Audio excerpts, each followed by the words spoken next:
Hello friends, good morning, welcome back to my channel. আমি দেবলিকা চক্রবর্তী আবার চলে আসলাম নতুন একটা সকাল, নতুন একটা ভোর, নতুন একটা ব্লগ নিয়ে। তো দেখো পেছনেই আমার সব বাচ্চাগুলো যারা পড়ছে। আমরা পাশের বাড়িতে চলে যাচ্ছি সবাই মিলে। এবার ওদের বাড়িতে ঢুকে যাওয়ার পরে দেখছি কারেন্ট নেই। কি গরমে আমি পুরো হাঁপসাপ হয়ে যাচ্ছি। আর দেখো আমার বাচ্চাগুলোকে মন দিয়ে কী সুন্দর পড়ছে। মিঠি, ঐশী, শ্রী, যিশু আর দীপ। খুব ভালো, ওরা লক্ষ্মী ছেলের মতো পড়ে নেয়। এবারে আমি বাড়ি চলে এসেছি। হাজব্যান্ডের স্কুলের টাইম হয়ে যাচ্ছে। ভাত বসিয়ে দিয়েছি, ডিম সিদ্ধ বসিয়ে দিয়েছি, সব কিছু দিয়ে মেশানো একটা সবজি করে দিই ওকে। ওর তো পেটের খুব সমস্যা, লিভারটা একটু বড় হয়ে গেছে, ফ্যাটি লিভার, আর তোমার আলসার হয়েছে। তার জন্য না ওকে সব কিছু সেদ্ধ করে দিই।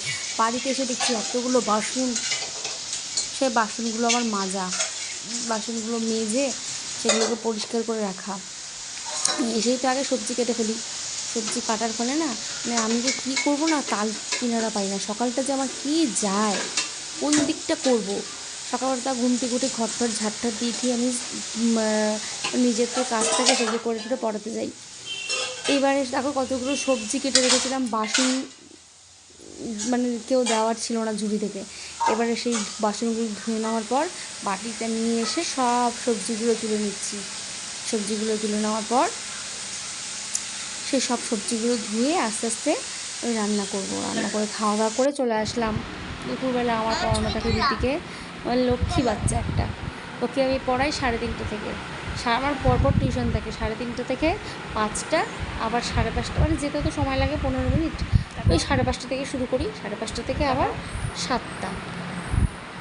খুব কেয়ার করে আমি খুব ভালোবাসি আমাকে ও আমাকে খুবই ভালোবাসে। আমার জ্বর হলে বলে ওষুধ খেয়ে দিদি ভাই, ওই দেখো ফ্লাইং কিস দিয়ে দিচ্ছে আমার সোনাটা, আমার কুচি থ্যাংক ইউ।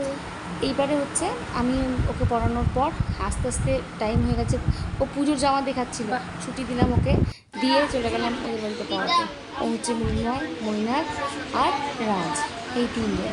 এরাও আমার খুব ভালো বাচ্চা গো, বলতে হয় না। আমার সব স্টুডেন্টগুলোই খুব শান্ত, লক্ষ্মী, আর খুব একটা ডিস্টার্ব আমাকে করে না। আমি না ওদেরকে না কী করি বলো তো, সব সাবজেক্টগুলো না লিখে দিই, মানে বাড়ির কাজ বা ক্লাস ওয়ার্ক লিখে দেখো। আস্তে আস্তে আলোটা বোঝা যাচ্ছে, কি সুন্দর লাগছে না। ছুটি দিয়ে দিলাম, টিউশন ছুটি দেওয়ার পরে দুষ্টুমি হয় ওদের দুজনের। এই দেখো একজনকে বাড়ি নিয়ে চলে গেছে বাবা, একজনকে দুষ্টুমি লাগে। একটু না মারামারি করলে হয় না, জমে না।